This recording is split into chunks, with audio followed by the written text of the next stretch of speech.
Уважаемые жители города и гости города Новосибирска,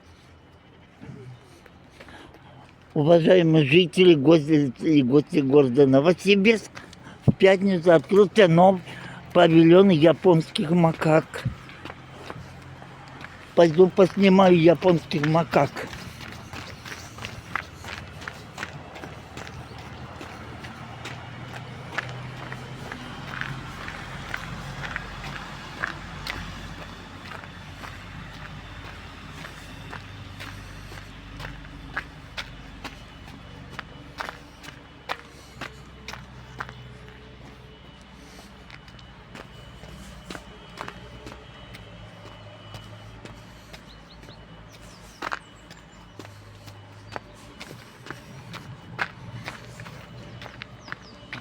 Вот